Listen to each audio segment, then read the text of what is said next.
You all, welcome again to Profit Mart. Recently Indian rupee की value जो है वो कम हुई है, यानी कि इंडियन रुपी डेप्रिसिएट हुआ है और इसके साथ साथ इंडियन एक्सपोर्ट्स भी कॉम्पिटिटिव हुए हैं। इसके ऊपर हमने ऑलरेडी 2 वीडियोस बनाए हैं।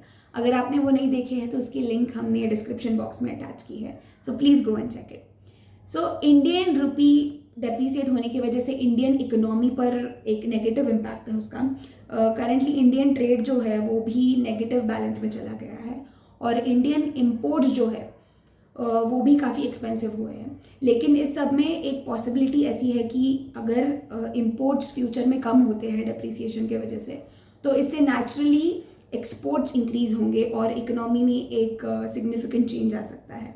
सो इस वीडियो में हम एक्सपोर्ट्स के बारे में बात करेंगे, इंडियन एक्सपोर्ट्स के बारे में। So let's get started.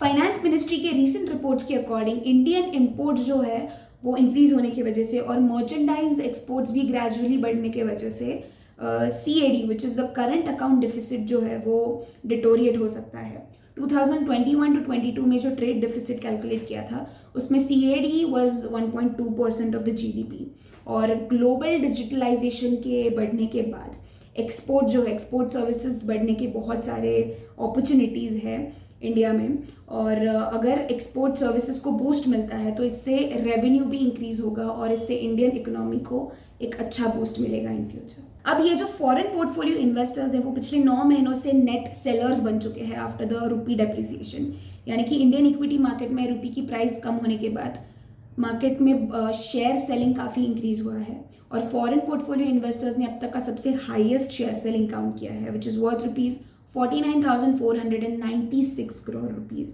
और 2020 के कंपैरिजन में अब तक का सबसे हाईएस्ट आउटफ्लो है और ये आउटफ्लो जुलाई मंथ में भी कंटिन्यू रहा। 1 to 15 जुलाई में अराउंड 7,432 करोड़ रुपीज़ का आउटफ्लो हुआ है। फॉरेन पोर्टफोलियो इन्वेस्टर्स हैं, उन्होंने अब तक इंडियन मार्केट से 1.2 लाख करोड़ रुपीज़ पुल किए हैं, यानी कि विड्रॉ किए हैं अब तक। लेकिन इस सेल ऑफ से बिल्कुल पैनिक होने की ज़रूरत नहीं है, क्योंकि डोमेस्टिक इंस्टीट्यूशनल इन्वेस्टर्स जो है वो ये सारा लॉस रिकवर करने वाली है। Now the better news is that जो कमोडिटी प्राइजेस है जो फिलहाल काफ़ी बढ़ गए हैं, विच वी ऑल नो, तो ये शायद आगे कम होंगे because of the rupee depreciation. और इसके वजह से रिटेल और होलसेल इन्फ्लेशन जो इंक्रीज हुआ है मार्केट में, दोनों कम हो जाएंगे।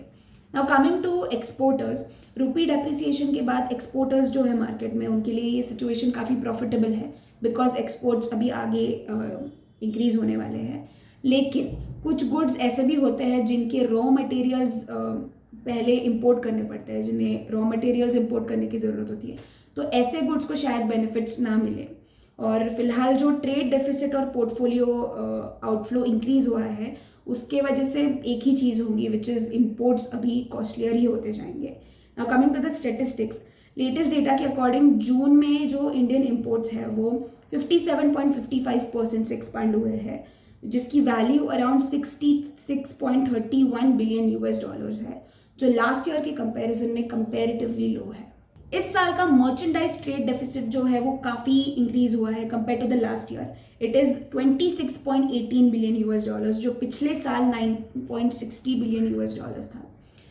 इन शॉर्ट हाँ, ये कह सकते हैं कि ट्रेड डेफिसिट 172.72% से इंक्रीज हुआ है और क्रूड ऑयल इंपोर्ट्स जो है वो भी डबल हो गए हैं compare to the last year.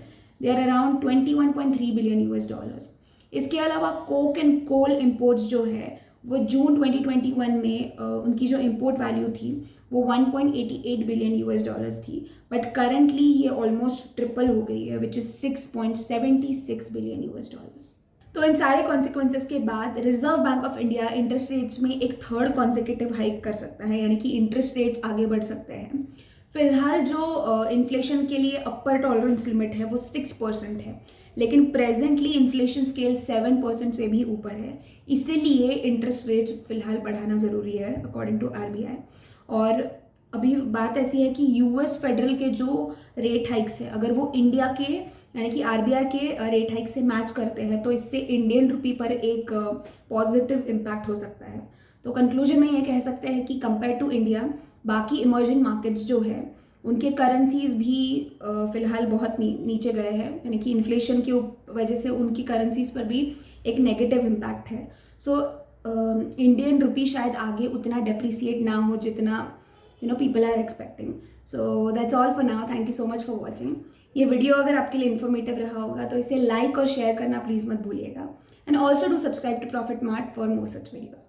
So thank you and we'll see you with a new topic very soon.